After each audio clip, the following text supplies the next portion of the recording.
안녕하세요, 여러분. 오늘은 정말 중요한 이야기를 하나 하려고 해요. 여러분이 정성껏 만드신 보약 같은 음식이 사실은 이것 때문에 독이 되고 있다면 믿으시겠어요? 주방에서 매일 쓰는 그 도구들이요. 알고 보면 우리 몸속에 독을 쌓고 있었어요. 코팅 벗겨진 프라이팬, 긁힌 알루미늄 호일, 물기 마르지 않은 나무도마. 이런 것들이 무엇을 만들어내는지 아시나요? 오늘 이 영상 하나면요. 어떤 주방 도구를 버려야 하는지, 그리고 무엇으로 바꿔야 하는지 모두 알게 되실 거예요. 12분이지만 끝까지 보시면요. 평생 건강하게 요리하실 수 있어요. 자, 그럼 지금부터 하나하나 알려드릴게요. 첫 번째는 코팅 벗겨진 프라이팬이에요. 여러분, 혹시 이런 생각 해보신 적 없으세요? 아직 쓸만한데 버리긴 아깝고, 코팅 좀 벗겨졌어도 요리는 되잖아. 저도 그랬어요. 프라이팬 하나에 3만 원, 5만 원 하는데 아까워서 계속 썼거든요. 근데 알고 보니 이게 정말 무서운 거였어요. 코팅이 벗겨진 프라이팬으로 요리하면요. 미세한 플라스틱 조각이 음식에 섞여 들어가요. 눈에 안 보여서 모르는 거예요. 근데 이게 우리 몸속에 들어가면요. 환경 호르몬이 돼서 몸 전체를 돌아다녀요. 특히 테플론 코팅이 문제예요. 높은 온도에서 분해되면서 PFA라는 독성 물질이 나온대요. 이게 몸속에 쌓이면요. 간에 부담을 주고 면역력을 떨어뜨리고 심지어 세포 변이까지 일으킨다고 해요. 잠깐, 여기서 끝이 아니에요. 코팅이 멀쩡해 보여도요. 긁힌 자국이 있으면 똑같아요. 금속 수저로 볶다가 생긴 작은 상처, 딱딱한 수세미로 박박 문질러서 생긴 흠집, 이런 곳에서도 미세 플라스틱이 나와요.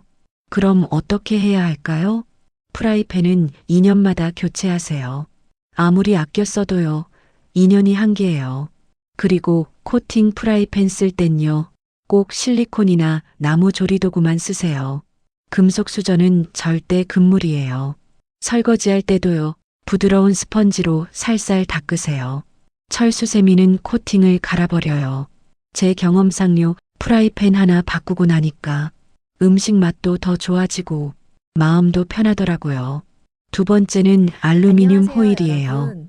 알루미늄 오늘은 호일 정말 정말 중요한 편하죠. 이야기를 생선 하나 구울 때, 하려고 해요. 김치찌개 끓일 때, 냄비에 안녕하세요, 깔아두면 여러분. 설거지도 편하고. 오늘은 정말 근데 이거 중요한 아세요? 이야기를 산성 하나 음식과 하려고 해요. 알루미늄 호일을 같이 쓰면요. 안녕하세요, 알루미늄 성분이 여러분. 음식에 녹아 오늘은 나와요. 정말 무슨 중요한 음식이 이야기를 산성이냐고요? 하나 하려고 해요. 토마토, 레몬, 식초 들어간 음식, 안녕하세요, 여러분. 김치, 된장찌개, 오늘은 정말 심지어 중요한 간장도 그래요. 이야기를 하나 이런 음식들을 알루미늄 호일에 싸거나 알루미늄 냄비에 오래 끓이면요.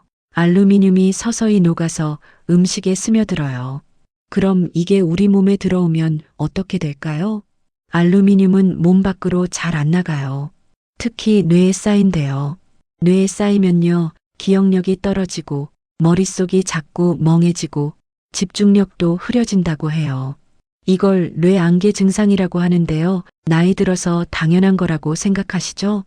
아니에요. 알루미늄 때문일 수도 있어요. 실제로 연구에서도 밝혀졌대요. 알루미늄이 뇌 신경세포를 손상시킨다고요. 잠깐, 그럼 알루미늄 호일 절대 쓰면 안 되냐고요? 아니에요. 쓸 수는 있어요. 근데 조건이 있어요. 첫째, 산성 음식엔 절대 쓰지 마세요. 둘째, 장시간 조리는 피하세요. 셋째, 음식이 직접 닿는 면은 피하세요. 대신 이렇게 하세요. 생선 구울 땐 유산지 깔고 호일 쓰기, 찌개는 스테인리스 냄비에 끓이기, 음식 싸려면 밀폐용기 쓰기. 저도 요즘은 알루미늄 호일 거의 안 써요. 대신 유리 용기나 스테인리스 용기 쓰는데요. 처음엔 불편했지만 지금은 이게 더 편해요. 건강 생각하면 당연한 선택이에요. 세 번째는 나무 주방 도구예요. 나무 도마, 나무 뒤집개, 나무 국자. 천연 재료니까 좋다고 생각하시죠? 저도 그랬어요.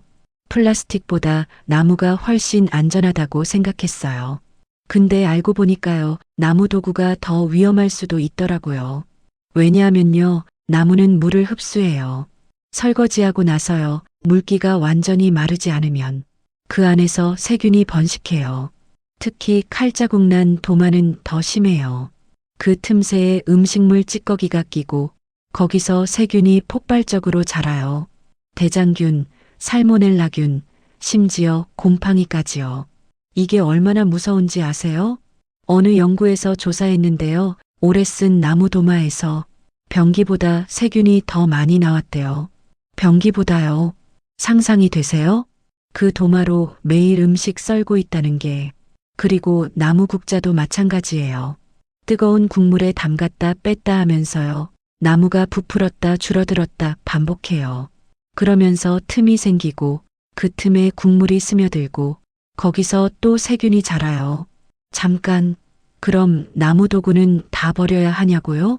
아니에요. 관리만 잘하면 돼요. 첫째, 설거지 후 바로 햇볕에 말리세요. 그늘에서 말리면 절대 안 돼요. 둘째, 일주일에 한 번은 뜨거운 물에 소독하세요. 끓는 물을 부어서 세균을 죽이는 거예요. 셋째, 칼자국이 많이 나면 과감히 버리세요. 아무리 소독해도 틈새 속 세균은 못 잡아요. 제 경험상요, 나무 도마는 6개월마다 바꾸는 게 좋아요. 생각보다 금방 상해요. 저는 요즘 유리 도마 쓰는데요. 세척도 쉽고 세균 걱정도 없어서 좋더라고요. 네 번째는 플라스틱 조리도구예요. 플라스틱 국자, 플라스틱 뒤집개. 가볍고 저렴해서 많이 쓰시죠? 저도 예전엔 그랬어요. 무겁지도 않고 가격도 싸니까 좋다고 생각했어요. 근데 이거 정말 위험해요. 플라스틱은요, 높은 온도에 약해요. 끓는 국물에 플라스틱 국자 넣으면요, 눈에 안 보이지만 미세하게 녹아요. 그 녹은 플라스틱이 음식에 섞여서 우리 입으로 들어오는 거예요. 특히 BPA라는 성분이 문제예요. 이게 환경 호르몬이거든요. 몸속에 들어오면요, 호르몬 균형을 무너뜨리고 면역력을 떨어뜨리고 심지어 세포 변이까지 일으킨대요. 그럼 어떻게 해야 할까요? 뜨거운 음식엔 절대 플라스틱 쓰지 마세요. 대신 스테인리스 국자, 실리콘 뒤집개를 쓰세요. 실리콘은 내열 온도가 높아서요. 끓는 물에 넣어도 안전해요. 그리고 플라스틱 용기도 마찬가지예요. 뜨거운 음식 담지 마세요. 전자레인지에 돌릴 때도요. 플라스틱 용기는 피하고 유리 용기나 도자기 그릇 쓰세요. 제가 바꾸고 나니까요. 마음이 정말 편하더라고요. 자, 그럼 여기서 정리해 드릴게요. 건강한 주방을 위한 3가지 골든룰이에요. 첫 번째, 교체 주기를 지키세요. 프라이팬 -2년, 나무도마 -6개월, 플라스틱 용기 -1년, 수세미 -1개월. 아까워도 버리세요. 아까운 건 물건이 아니라 여러분의 건강이에요. 두 번째, 안전한 소재를 선택하세요. 프라이팬 스테인리스나 무쇠, 도마 유리나 스테인리스, 조리도구 스테인리스나 실리콘, 용기 유리나 스테인리스. 처음엔 비쌀 수 있어요. 근데 오래 쓸 수 있고 건강에도 좋아요. 세 번째, 관리를 철저히 하세요. 설거지 후 바로 말리기, 일주일에 한 번 소독하기, 긁힌 자국 생기면 바로 교체하기. 이 3가지만 지키면요, 주방에서 오는 독소를 90% 이상 막을 수 있어요. 제가 직접 해보고 효과 본 방법들이에요. 여러분도 오늘부터 하나씩 바꿔보세요. 자, 오늘 이야기 정리해 볼까요? 코팅 벗겨진 프라이팬, 알루미늄 호일과 산성 음식, 물기 마르지 않은 나무 도구, 뜨거운 음식과 플라스틱. 이것들이 우리 몸속에 독을 쌓고 있었어요. 근데 이제 아셨으니까요. 하나씩 바꿔나가시면 돼요. 아까운 마음 이해해요. 저도 그랬으니까요. 근데 정말로요. 아까워야 할 건 물건이 아니라 여러분의 건강이에요. 프라이팬 하나 바꾸는데 5만 원 들지만요. 병원비는 몇백만 원이 들어요. 지금 당장은 괜찮아 보여도요. 10년, 20년 쌓이면 큰 문제가 돼요. 그러니까 오늘부터요. 주방 한번 점검해 보세요. 코팅 벗겨진 프라이팬 있나요? 오래된 나무 도마 있나요? 플라스틱 국자 쓰고 계시나요? 있으면 과감히 바꾸세요. 여러분의 건강을 지키는 건요. 결국 이런 작은 실천에서 시작돼요. 오늘 영상이 도움되셨다면요. 좋아요와 구독 부탁드려요. 그리고 댓글로 알려주세요. 어떤 주방 도구를 바꾸셨는지요. 다음 영상에서는요. 냉장고 속 이것 때문에 배탈 나는 이유 알려드릴게요. 건강하세요, 여러분.